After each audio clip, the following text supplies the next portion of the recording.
YCP అధినేత YS Jagan కు గట్టి కౌంటర్ ఇచ్చారు టీడీపీ రాజ్యసభ సభ్యుడు సానా సతీష్. తల్లికి చెల్లికి వెన్నుపోటు పొడిచిన వ్యక్తి మహిళల గౌరవం గురించి మాట్లాడడం విడ్డూరంగా ఉందన్నారు. జగన్ కు మహిళల గురించి మాట్లాడే నైతిక హక్కు లేదని మండిపడ్డారు.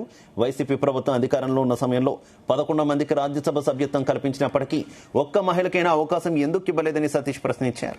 మహానాడు వేదికగా వచ్చే ఎన్నికల్లో 33% సీట్లు మహిళలకు కేటాయిస్తామని ప్రకటించడంతో జగన్ దిక్కుతోచని స్థితిలో ఉన్నారని, ఈ క్రమంలోనే టీడీపీపై అనవసరపు విమర్శలు చేస్తున్నారని మండిపడ్డారు సతీష్.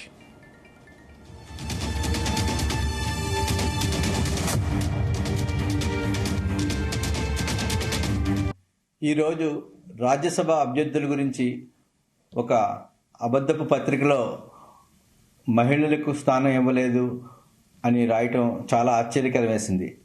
ఆ పత్రిక ఓనరు గత 5 సంవత్సరాలుగా 11 మందికి రాజ్యసభ సభ్యులనిచ్చి ఒక్క మహిళకు ఇవ్వనోళ్ళు ఈవేళ ఇటువంటి కామెంట్ చేయటం ఆశ్చర్యకరంగా ఉంది.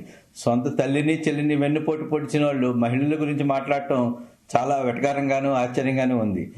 అదే మా తెలుగుదేశం పార్టీ జాతీయ వర్కింగ్ ప్రెసిడెంట్ మొన్న మహానాడులో కేంద్ర ప్రభుత్వం ఇచ్చినా ఇవ్వకపోయినా 33% మేము మహిళలకు రిజర్వేషన్ ఇస్తాం అని చెప్పి క్లియర్గా రాజకీయ రిజర్వేషన్ గురించి వ్యక్తపరిచినప్పుడు మీరు దాన్ని సపోర్ట్ చేయటం కాకుండా మీ ఆలోచన ఏంటో కూడా చెప్పలేని పొజిషన్లో మీరుండి ఈవేళ మహిళలకు రాజ్యసభ టికెట్ ఇవ్వలేదు అని చెప్పడం, ఏదో ఒక్కొక్కళ్ళ మీద ఒక రకంగా కామెంట్లు చేయటం మీ చేతకానితనానికి నిదర్శనంగా భావిస్తున్నాం. తెలుగుదేశం పార్టీ వర్కింగ్ ప్రెసిడెంట్ మా నాయకుడు లోకేష్ గారు 33% మహిళలకు రిజర్వేషన్ ఇస్తారని మహానాడు సాక్షిగా తెలియజేశారు. దాని మీద మీ పార్టీ యొక్క స్టాండ్ ఏంటో మీరు తెలియజేయలేదు. మీరు మహిళలను మోసం చేద్దాం అనుకుంటున్నారా, లేక మేము చెప్పిన 33% మీరు సమర్థిస్తున్నారా? మీరు మీ వెర్షన్ తెలియజేయడానికి కూడా మీరు వెనకంజ వేస్తున్నారు.